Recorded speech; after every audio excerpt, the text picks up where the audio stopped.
जय Hind friends.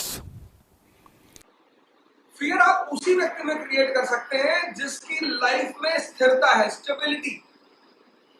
Middle class बहुत डरता है पुलिस से, कानून से, जेल से, थाने से बहुत डरता है क्योंकि उसके जीवन में स्टेबिलिटी। स्लम एरिया का आदमी नहीं डरता।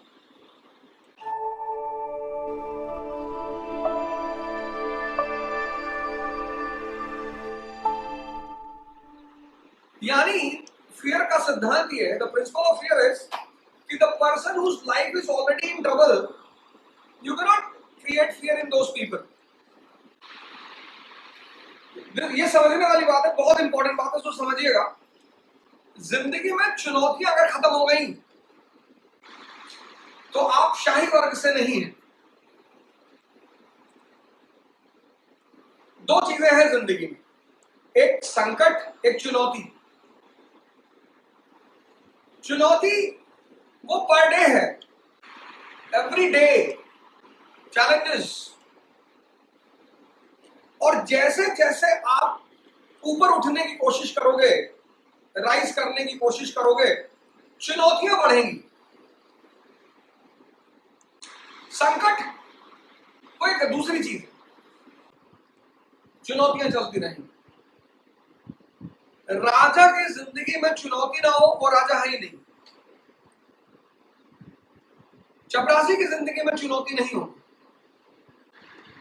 इसलिए राजा को शारीरिक तौर पर, मानसिक तौर पर बहुत स्ट्रांग बनाया जाता है।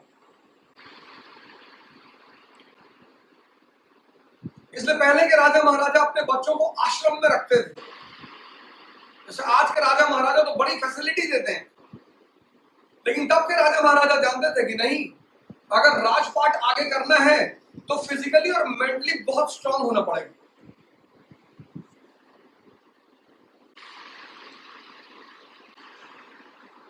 क्योंकि जवानी चुनौतियों का ही खेल है, और अगर उस चुनौती में संकट भी आ गया तो फिर सुसाइड करने के अलावा कोई चारा नहीं, अगर मन कमजोर है तो जब जब यहां सोने की चिड़िया, भारत में पहले क्लास में आपको समझा चुका हूं, the land of prosperity. Prosperity can not survive with weakness. समृद्धि कमजोरी के साथ रह ही नहीं सकती।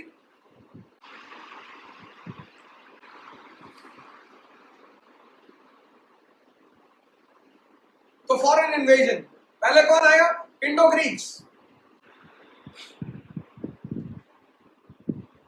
अलेक्जेंडर को छोड़ गया था। इंडो ग्रीक्स, दो राजा बहुत इंपॉर्टेंट, एक डेमेट्रियस, उसको रेक्स एंडोरम कहा गया। हिंदुस्तान का राजा रेक्स एंडोरम, बहुत ज्यादा तो इंफॉर्मेशन नहीं है उसके बारे में।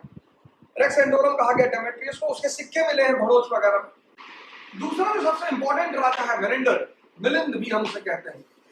बड़ी फेमस किताब है जिसका वर्णन मैं बुद्ध को समझाते वक्त आपसे किया, मिलिंद पन्हो, द क्वेश्चंस ऑफ मिलिंदर। और मिलिंद मतलब बौद्ध धर्म को अपनाया उसने। धर्म को दो परिस्थिति में लोग अपनाते हैं। एक परिस्थिति में आप जिस धर्म पे चल रहे हैं वो आपको समझ में नहीं आ रहा, सामने वाले का आ रहा। मैंने आपसे कहा ना, कुरान, बाइबल, गीता, ये सारे धर्म ग्रंथ में एक फॉर्मूला है, the movement from senses to conscious. अब कभी कभी होता क्या है कि हिंदुइज्म में भी फॉर्मूला है, इस्लाम में भी फॉर्मूला है, लेकिन आपको इस्लाम का फॉर्मूला ज्यादा समझ में आ रहा है। तो आपको मतलब किससे? मुक्ति से, निर्वाण से, मोक्ष से। आपने उस धर्म को अपना लिया, ये रैशनल कन्वर्जन। आप इस्लाम फॉलो कर रहे हैं लेकिन आपको उधर का फॉर्मूला समझ में नहीं आया, आप हिंदुइज्म की तरफ आ गए, मर्दाना गुरु नानक के साथ रहे। ये रैशनल कन्वर्जन। और भारत तो संतों का देश रहा, तो यहां जो भी आया संतों ने किसी ना किसी बहाने उसको रास्ता दिखा ही दिया। इसलिए हिंदुस्तान में इस्लाम बड़ा अटेंटिव रहा, बहुत अटेंटिव। और औरंगजेब के पीरियड तक तो पहुंचते पहुंचते, मतलब मौलानाओं ने औरंगजेब से कहा कि सरकार बहुत अनर्थ हो जाएगा, और अगर दारा राजा बन गया, क्योंकि दारा ने फिर उपनिषदों पर टीका लिख दी, उपनिषद और कुरान को मिला दिया उसने। मौलाना लॉबी तो हिल गई पूरा कि सर ये सब वापस लौट जाएंगे।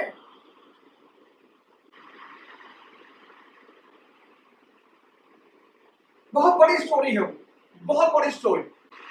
हालांकि शिबली नोमानी साहब ने कुछ और ही पर्सपेक्टिव दिया है, लेकिन ठीक है, मैं उनकी भी पर्सपेक्टिव को रिस्पेक्ट करता हूं, मैं किसी के पर्सपेक्टिव का विरोध नहीं करता। और सूफियों को सबसे ज्यादा जो बेस मिला वो हिंदुस्तान में मिला, क्योंकि संतों का देश है, यहां किसी को ऑड लगता ही नहीं। इंडो ग्रीक्स आए, एडजस्ट हो गए, लेकिन चूंकि इंडो ग्रीक्स की कोई स्ट्रॉन्ग बैकिंग नहीं थी, इसलिए खो गए। पार्थियंस आए, उनका एक राजा बड़ा इंपॉर्टेंट है, गोंडोफर्नेस। उसके समय की सबसे इंपॉर्टेंट घटना है संत अगस्तस का भारत आना। शाकास, ये इंपॉर्टेंट है शाकास। और इनका सबसे इंपॉर्टेंट राजा है रुद्रदामन। कल्चराइजेशन, उसको किसी भी राज्य में शासन करने के लिए आपको वहां के पुरोहित वर्ग का दिल जीतना है और जनता का जीतना है। But to be acceptable to the majority population of a country, you have to win the heart of the priestly class of that area and the people. If you are outsider, so what Rudradaman did? He adopted Brahmin culture. Rudradaman, a person who is sitting in the lap of Lord Shiva, Rudradaman, priestly class was happy. And then to make the people happy, he rejuvenated Sudarshana Lake, Sudarshan झील का पुनरुद्धार किया। जन कल्याण, welfare activity. और शाकास काफी समय तक हिंदुस्तान में रहे। शाकास, फिर कुशांस आए, और कुशांस का सबसे इंपॉर्टेंट राजा है कनिष्क। कनिष्क का महत्व इसलिए, इंपॉर्टेंस कनिष्क का इसलिए क्योंकि नॉर्दर्न पाथ और सिल्क रूट पर उसका सीधा कब्जा था। अभी विदेशी आए, भारत की संस्कृति में समा गए, भारत का हिस्सा बन गए, और इनको भारत के समाज में स्थान देने के लिए मनुस्मृति ने एक नया कॉन्सेप्ट दिया, फॉलन क्षत्रियस। ये पुराने क्षत्रिय हैं, लेकिन शायद अपने धर्म को भूल गए। इसको बोलते हैं कल्चरल एसिमिलेशन, सोशल एसिमिलेशन। इन्होंने हिंदुस्तान के कल्चर को अडॉप्ट तो किया ही, अपनी बहुत सारी चीजें इन्होंने हिंदुस्तान को दी। जैसे इंडो ग्रीस का जो सबसे बड़ा योगदान है इंडियन कल्चर को, वह है एस्ट्रोलॉजी।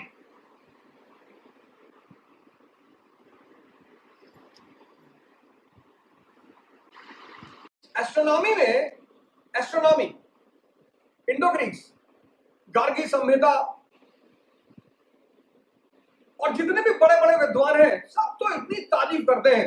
वरामीर कहता है कि यवनों से ज्यादा इंटेलेक्चुअल एस्ट्रोनॉमी के मामले में कोई नहीं।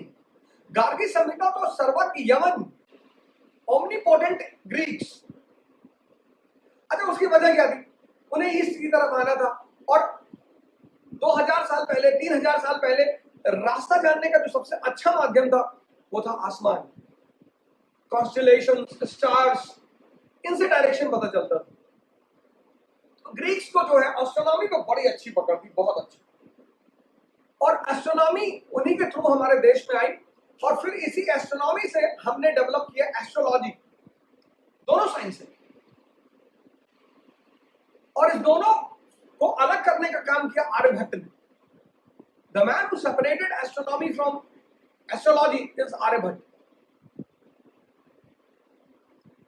और फिर तो जब नॉर्दर्न पाथ और सिल्क रूट पर सीधे कब्जा, तो सेकेंड अर्बनाइजेशन तो अपने पीक पे पहुंच गया। Second urbanization which started from 6th century BC, जो 6th सेंचुरी बीसी से सेकेंड अर्बनाइजेशन शुरू हुआ, वो अपने पीक पे पहुंच गया। और प्रॉस्पेरिटी, तो इस पीरियड में आप देखोगे सबसे ज्यादा डेवलपमेंट कहां हुआ? आर्ट एंड आर्किटेक्चर में।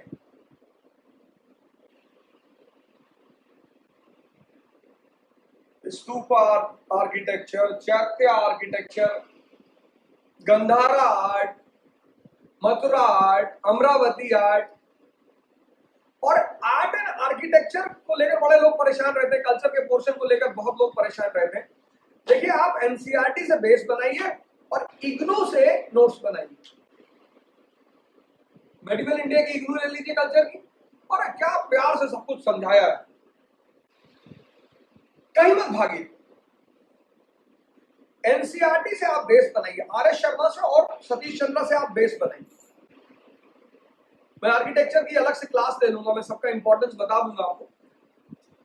तो आर्किटेक्चर का मतलब आप उस पर टेंशन मत लीजिए, एनसीईआरटी से बेस बनाइए और इग्नू से नोट्स बनाइए। इतनी प्यारी इग्नूज है, इतनी प्यारी सर, फोटोज दिए हुए हैं, मार्क किए हुए हैं, बहुत सारे एग्जांपल्स दिए हुए हैं। मतलब इग्नूज आर वंडरफुल बुक्स। और कल्चर में 4 चीजें आती हैं, art and architecture, religion, literature, fine arts. याद रखिए, बेस बनाइए आप एनसीईआरटी से। जैसे सतीश चंद्रा है, मैं मेडिकल में आपको बता दूंगा, तो सतीश चंद्रा का चैप्टर 11 और 17 है, दोनों को मिला लीजिए, कनेक्ट कर लिए दोनों। तो मॉस्क का जो क्रूड फॉर्म आप पाएंगे, क्रूड फॉर्म वो सल्तनत पीरियड में पाएंगे, कुव्वतुल इस्लाम। लेकिन मॉस्क का जो पीक पाएंगे आप, वो मुगल पीरियड में पाएंगे, जामा मस्जिद।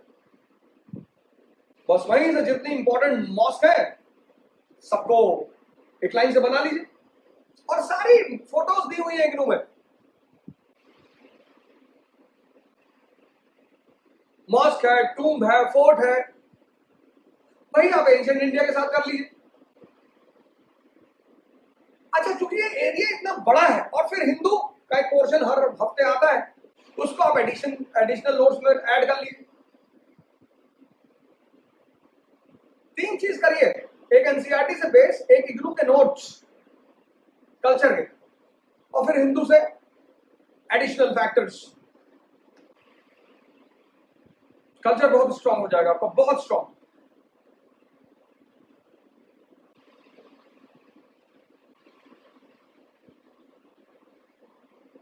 लेकिन इस पीरियड की जो सबसे बड़ी घटना रही, फॉरेन इन्वेजन तो खैर रही, बहुत इंपॉर्टेंट घटना रही, आर्ट एंड आर्किटेक्चर का प्रमोशन बड़ा इंपॉर्टेंट घटना रहा, सेकेंड अर्बनाइजेशन का पीक बड़ी इंपॉर्टेंट घटना रही, सबसे बड़ी घटना रही रिलीजन के फील्ड में। और रिलीजन के फील्ड में आप देखेंगे कि ब्राह्मणिज्म कम बैक मारेगा। पौराणिक ब्राह्मणिज्म, पौराणिक हिंदू धर्म, पुराण पे आधारित हिंदू धर्म का उदय, ऋग्वैदिक धर्म, प्रेयर, लेटर वैदिक धर्म, रिचुअल, पोस्ट मौर्य पौराणिक हिंदू धर्म, भक्ति, based on bhaktism. What is a different thing?